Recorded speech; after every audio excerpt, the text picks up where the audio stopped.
All right, here we go again. And I'm twisting. I'm twisting and I'm pulling and twisting. When it is all done, it looks so pretty. Oh, I just hit my camera. That's always fun. Okay. And I'm twisting, pulling. People asked me a couple weeks ago, I was asked, where did I learn all of this? And again, I can't tell you. I have learned different tricks by watching people, by being in floral designers' presence. I have taken some tutorials and some classes in my day. Some stuff I taught myself. And it's all a big blur. I mean, when you're in the industry for 40, well, not quite 40, but I'd say, you know, I'm 51, and first time I walked into a flower shop, I was 14. It's a lot of years being involved in this industry. So I was also, somebody asked me, did you ever do anything else? And the question is, yep, did a lot of things. I, of course, raised 2 beautiful children. That's my number one job that I absolutely, I have 2 kids and they are my world. And I have a grandson named Logan, and he is amazing and wonderful and surprises us all the time. He's 4 at the making of this video. Hi, Logan. Okay, so and now we've got this braid. I love the way it looks on bigger ribbon, on chunkier bouquets. This is a more petite bouquet. I like it on here, but I like it more when it has bling. I'm a bling girl. I will always be a bling girl. So on the back of a wedding dress, a lot of times there's this bustling and there's these buttons. This is supposed to mimic like that type of a thing. So what we do is I do this thing where I put a rhinestone all the way up. So if you can see here, I'm going on an angle and I'm going to space them at each knot. And I'm going to put them in going up like that. And then I'm going to do another one. And you want to have them so they're like, you know, in a line. And then I'm going to go up to this one, and I'm going to push this in, right? Push that in. So pretty. Oh my gosh. So pretty.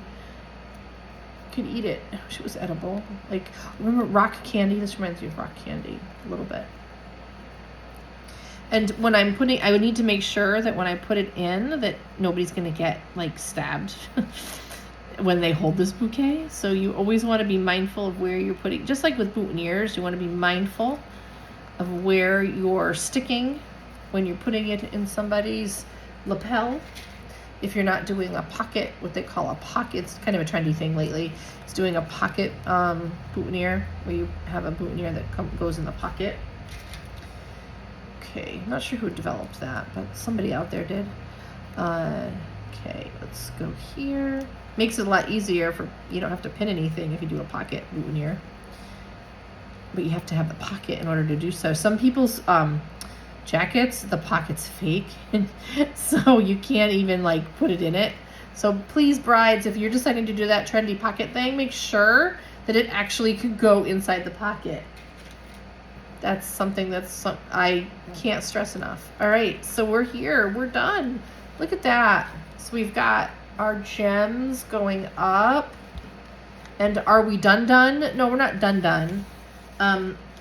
But now you have to decide, are you going to do this, where it's just a simple bow, like that, right? And then we're gonna have a simple, some people do not like a lot of zhuzh. I am a flowery, zhuzhy person, like I said. I do what I call a dragon's tongue bow. I like, that's kind of a finishing touch I like. See that?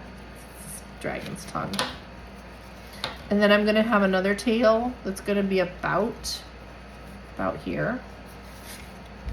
Now, I think it looks really pretty, especially in pictures, to have sometimes longer tails. Like I said, everybody's different. And that's where a good florist will listen to their bride. Some brides will say, do whatever you want. Some brides will say, I want really long flowy ribbons. There's a company I found online that dyes their own ribbon. It's beautiful ribbon. I think it's called Silk and Willow. I think that's the name of it. Anyway, so that's that. Now, the reason I left the stems open was because I was mimicking a faux, like, fresh flower bouquet. Okay, you could leave this like this. All right, let's just pull this up a little. Hello. Back up a little here. Yep, we're live. Well, live. Okay, so now I've got my bouquet. It's simple. It's a simple wedding bouquet, and I'm not done because obviously I saw that's out of place. So that, my friends, is just a really pretty, simple type of a bouquet style right here. And you could, like I said, I left the stems open to mimic that it was real. People might even question, oh my gosh, look at those real flowers. But you could obviously have covered this entire base with ribbon. And then you have some gems going up the front. Right, you have gems going up the front. How pretty. Yep, that's the beginning. Now, are we gonna stop here? I'm gonna keep transforming this, and I'm gonna show you like what else can be done. Like, yeah, let's keep going. Why not, right? Let's keep going. We're not done with you yet.